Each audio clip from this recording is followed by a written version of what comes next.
శ్రీ అయ్యప్ప సేవా సమితి పదవి ప్రమాణ స్వీకార. నేను అనగా మీ పేరు చెప్పండి. అయ్యప్ప మీ పేరు పోస్ట్. నేను అనగా అయ్యప్ప సేవా సమితి యొక్క పదవికి స్వీకరిస్తూ స్వామి అయ్యప్ప వారి ఆశీస్సులతో సమితి నియమ నిబంధనలను గౌరవంగా పాటిస్తానని ప్రమాణం చేస్తున్నాను. సమితి అభివృద్ధి కొరకు సేవా కార్యక్రమాలు భక్తుల సంక్షేమం కోసం నిస్వార్థంగా పనిచేస్తానని,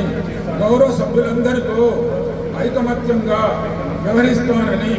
సమితి గౌరవాన్ని కాపాడుతానని, నా పదవీ బాధ్యతలను నిజాయితీగా క్రమశిక్షణతో నిర్వహిస్తానని ఆ స్వామి యొక్క ఆధ్వర్యంలో ప్రమాణం చేస్తున్నాను. స్వామియే శరణమయ్యప్ప. మన్ననలు పొందాలని చెప్పేసి, భక్తి మార్గాన్ని పెంపొందించాలని చెప్పేసి కోరుకుంటూ ఈ అవకాశం ఇచ్చిన గురుస్వాములందరికీ మనస్ఫూర్తిగా పేరున పాదాభివందనాలు తెలియజేస్తూ, నా వంతుగా అయ్యప్ప మాలాధారణ సమయంలో కానీ అయ్యప్ప సేవా సమితి అభివృద్ధి కోసం నిరంతరం కృషి చేస్తానని, కష్టపడతానని, మా కమిటీ సభ్యుల ప్రోత్సాహంతో సహకారంతో అన్నదాన సేవా కార్యక్రమమే కానీ, మాస పూజ కార్యక్రమమే కానీ, ఇంకా ముందు నిర్వహించే ప్రతి ఒక్క కార్యక్రమాన్ని గురుస్వాముల సలహాలతో సూచనలతో మా కమిటీ సభ్యులందరూ పూజా తప్పకుండా పాటించి ప్రతి ఒక్కరి ఆదరణ, అభిమానం, గౌరవం పొందే విధంగా నడుచుకుంటామని చెప్పేసి మనస్ఫూర్తిగా తెలియజేసుకుంటూ, సేవా సమితికి ముఖ్య సలహాదారులుగా, గౌరవ సలహాదారులుగా గురుస్వాములు ఉండాల్సిందిగా విజ్ఞప్తి చేస్తూ, వారికి ప్రతి ఒక్కరికి పాదాభివందనం చేస్తూ మా ఈ సమితిని ముందుకు తీసుకెళ్లి మంచి సలహాలు ఇవ్వాల్సిందిగా సీనియర్ గురుస్వాములు రెడ్డి ప్రకాష్ గురుస్వామిని, జనార్దన్ గౌడ్ గురుస్వామిని, పూల సుధాకర్ గురుస్వామిని, రాజు గురుస్వామిని,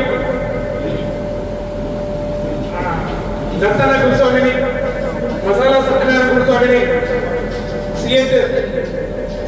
అన్న గురుస్వామిని కోరుకుంటూ, మిగతా గురుస్వాములందరికీ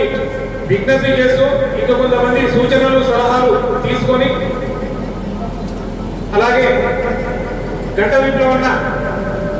ముఖ్య గౌరవ సలహాదారుడిగా ఉండాల్సిందిగా విజ్ఞప్తి చేస్తూ, ఇంకా కొంతమందిని కార్యవర్గంలో తీసుకోవడానికి ముఖ్య సలహాదారుల, గౌరవ సలహాదారుల సూచనల మేరకు మా పూర్తి కార్యవర్గాన్ని విస్తరింపజేసి మా సేవా కార్యక్రమాలను ముందుకు తీసుకెళ్తామని కోరుకుంటూ, అలాగే మా కమిటీ ముందుకు వెళ్ళడానికి ఒక గౌరవదేశం ఉండాలి కాబట్టి ఆనవాయితీగా సాంప్రదాయ పద్ధతిగా ఇప్పటి వరకు 12 సంవత్సరాలు అధ్యక్ష పదవిలో కొనసాగిన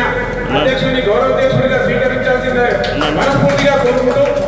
మాకు అన్ని సలహాలు సూచనలు ఇవ్వాల్సిందిగా విజ్ఞప్తి చేస్తూ, ఏదైనా తెలిసో తెలియకో తప్పు చేస్తే మీరు తప్పుడు వేలో వెళ్తున్నారు, ఇది కాదు ఇలా చేయాలి అని చెప్పేసి సూచించాలని చెప్పేసి మనస్ఫూర్తిగా శిరస్సు వంచి గురుస్వాములందరినీ కోరుకుంటున్నాను.